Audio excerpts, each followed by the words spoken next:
welcome to the MJ Take on Sports Fan Entertainment, and it is time to recap the 2016 NFL season for the Cleveland Browns. I will be doing this for each and every team in the NFL. We're starting with the worst teams and ending with whoever wins the Super Bowl. It's going to be a fun month of January. So let's start with the Cleveland Browns, who finished 1-15 this season. And if you would have asked some people 2 or 3 weeks ago, they would have told you they're probably going to finish 0-16, but it's okay. They were able to find a win in there somewhere. And as I was sitting down preparing for this video, I actually found a lot of hopes and a lot of reasons for optimism for this franchise, for this football team. In fact, I'm surprised they couldn't muster 2 or 3 wins, but only 1 win is what they were able to get. But this is certainly not an 0-16 team. There are too many players here of value and of great potential. So there is hopes for optimism here, and this could be a 2-year turnaround if they do everything correctly, which they probably won't.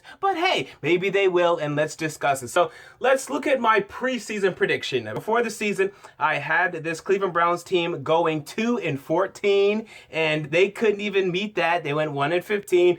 There were a couple of key games this year, I felt. Number one for me would be week 2 against the Baltimore Ravens. Browns were up early in this game and they blew a lead. In fact, they were up 20-0 in this game. And I think if the Browns win this game, they go down a different path this season. They don't get that snowball effect that they ended up getting. They don't have, their team morale down in the dumps and what have you. They're not going to be like a 7 or 8 win team, but a 4 or 5 win team, if they win week 2, I think so. I think blowing this lead here really hurt this team overall.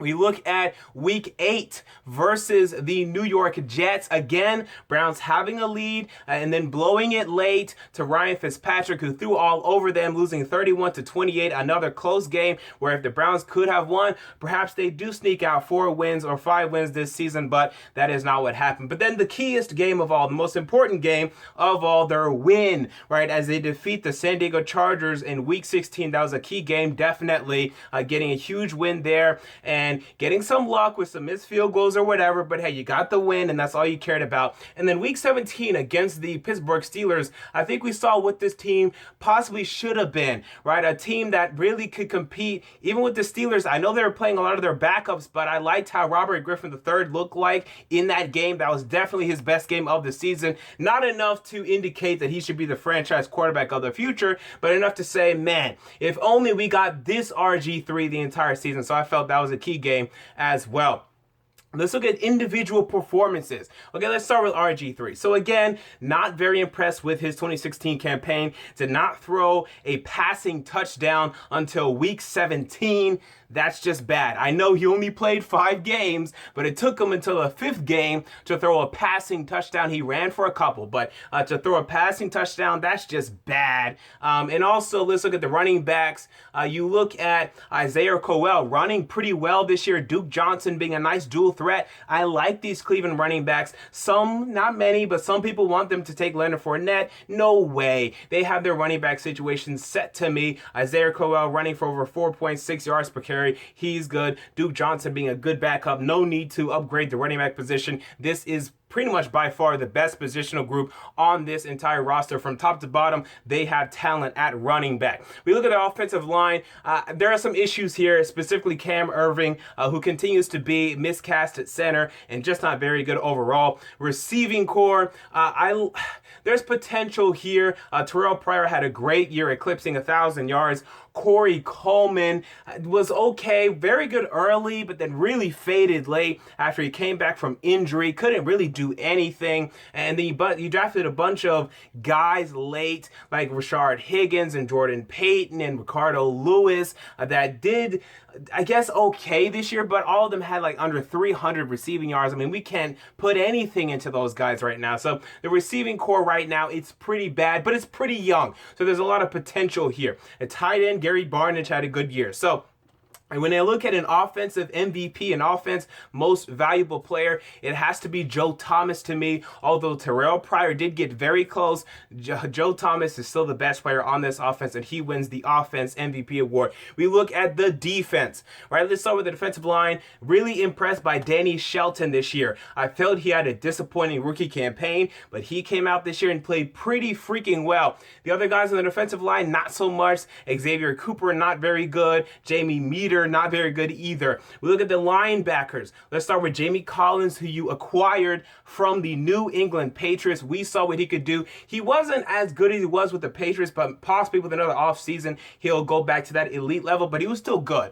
You look at inside linebackers. Christian Kirksey leading the team in tackles, was pretty much everywhere in the run game. He had a good year. Demario Davis, not so much. Emmanuel Ogbah, 5.5 sacks for his rookie campaign. Needs to get better against the run, but I liked what I saw in terms of potential there. Carl Nassib didn't do too much. I was expecting more from him, and those pretty much are the linebackers that we need to talk about. Moving on to the secondary, let's start with the cornerbacks. Jamar Taylor proved to be this team's best cornerback to me, although I did also like Brian Body Calhoun. Had about 3 interceptions, about 11 pass defense this year, a guy that plays with a lot of confidence and a lot of effort and energy. I'm impressed by him. Can't wait to see how he develops in the future. Joe Hayden, though, not a great year from him. He needs to be better in the future.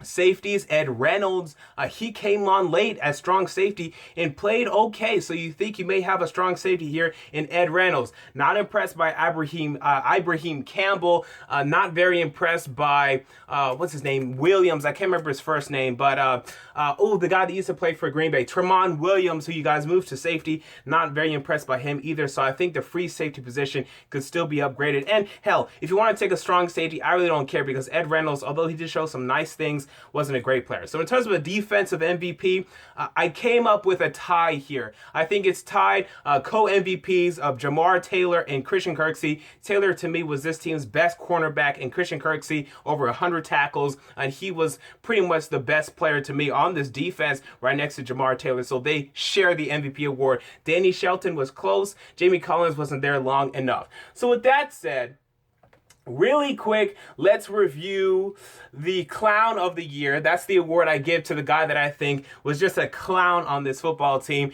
and that goes to Cameron Erving. A number of penalties, holding calls, a number of sacks allowed, really never found his mainstay at center, and then played right tackle the last game. The guy is just not very good, and he wins the Clown of the Year award. Now let's look at the 2016 draft real quick. I gave this draft a C+ when I graded it back in May, and I stick with that grade. I think it was a great grade. I only gave the Corey Coleman pick a C-. I think you saw why. Perhaps if he plays every game, he ends up with 600 receiving yards instead of 400, but he's a guy that's still very raw, and perhaps he'll develop, but I don't think he's ever going to be very good. Emmanuel Ogbah, I gave him an A-.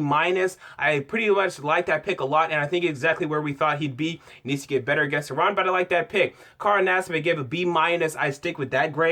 Sean Coleman, I gave a B. I probably downgrade that to a C, but he still has a lot of potential. And then Cody Kessler, I gave him a D+, and I think he's been better than a D+, but he's still not a very good pick for the 3rd round. I don't think he's ever going to be your quarterback, and I think that's kind of a wasted pick. So perhaps a C or a C+, maybe a B- if you're being very generous. But I really like my C+ grade for this Browns draft. I think it's proven to be very correct and very accurate. So with that said, there goes the 2016 NFL season for the Cleveland Browns. Now let's look ahead to 2017 real quick. Cap space, a lot of it. Okay, without having re-signed any free agents and us being right here on January 3rd, 2017, you guys are scheduled to have $107 million in cap room. Wow, you can spend that wisely, and if you do, you could talk about a quick turnaround here. Not a lot of wins getting added there, but possibly 2 or 3 wins just in free agency, signing the right guys. But first, re-sign some of your own. Jamie Collins, an upcoming free agent. Terrelle Pryor, an upcoming free agent. Austin Pasztor, the right tackle for this football team, an upcoming free agent. But if you really like the development of Sean Coleman, you can let him go. Jonathan Cooper, not a very good guard, has been been bouncing around the league, you can let him go. But I feel those are the key free agents for this football team. Got to re-sign Jamie Collins. Got to re-sign Terrelle Pryor. To me, those are must re-signs. With all that cap space, there's no reason why those two should be let go. We look at your number of draft picks, 13 draft picks this year, and that's a lot. And, you know, one thing I would recommend, last year the Browns traded down. I felt that was a good move at the time, but they kept trading down. They traded down from 1 to 8, then from 8 to 15, and you have a bunch of draft picks, right? But what you're doing is you're now neglecting the possibility of drafting a blue chip Pro Bowl great player, right? And you saw what Jalen Ramsey, the impact he had for the Jaguars. I mean, they lost more games, but he's been very good. Joey Bosa, he's been very good for the Chargers. You look at Ezekiel Elliott. You're telling me you couldn't use an Ezekiel Elliott, a Joey Bosa, a Jalen Ramsey? You could use one. So instead of keep trading down, just pick the great player. Because the thing is with having a lot of draft picks, if you know how to draft, it's good, right? You'll find a bunch of diamonds in the rough or whatever. But if you don't know how to draft, you want to limit the amount of creativity you can have. So if you're picking number 1 overall, you're only going to pick about 3 or 4 players anyway. It's so hard to be wrong. If you're picking 15, you can pick 5, 6, 7, 8 players, and you're more likely to be wrong. So just stick with the less uncertainty. Pick at your high positions and maybe even trade up some of these spots to get more likely better players for you, because you can't draft very well. That's just the truth. That's what I would recommend for this football team. So team needs quarterback, and I think they agree. They talked about it in their press conference at the end of the season. They're looking at quarterbacks good. Right tackle possibly. Depends how they like the development of Sean Coleman, who they drafted last year out of Auburn, and if they re-sign Austin Pasztor, but neither of them have been very good.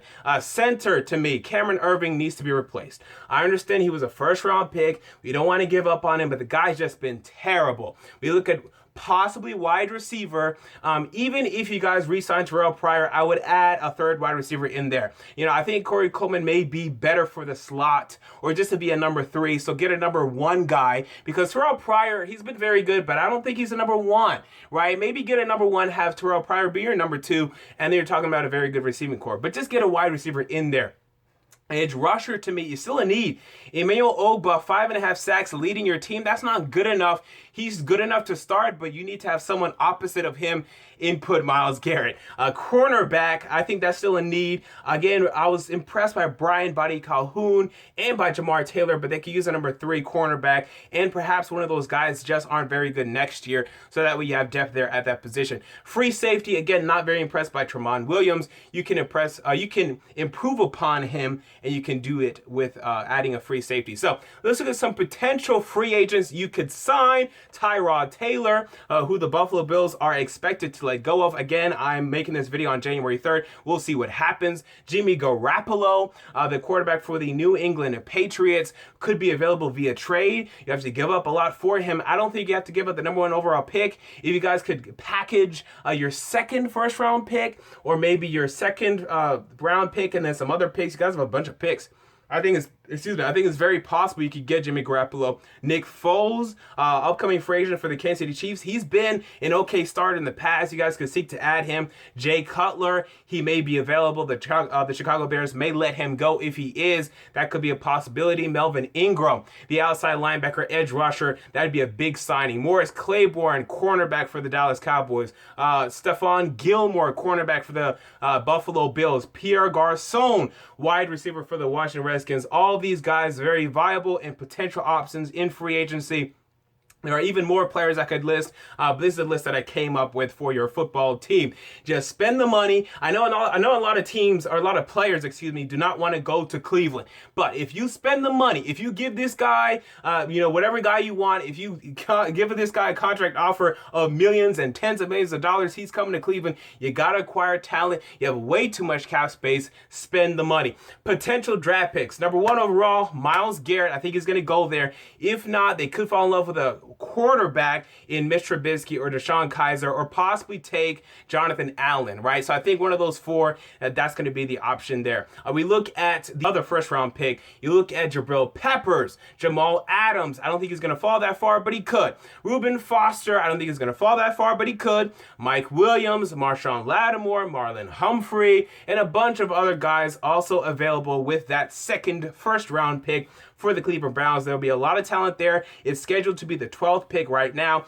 They could really move up or down, though. It wouldn't shock me in the least what the Browns do there. But a lot of positions able to be taken there. A lot of moves will be made this year by the Cleveland Browns, this offseason by the Cleveland Browns. It's going to be a big year for Cleveland, but if they can make the right moves, this team could make a little bit of a jump next year. What do you guys think about this upcoming Browns offseason and their 2016 NFL season? Comment down below. I want to know. If you enjoyed the video, make sure to like, comment, and most importantly, to subscribe. And until next time, this has been the MJ Take on Sports Fan Entertainment, and I'm out.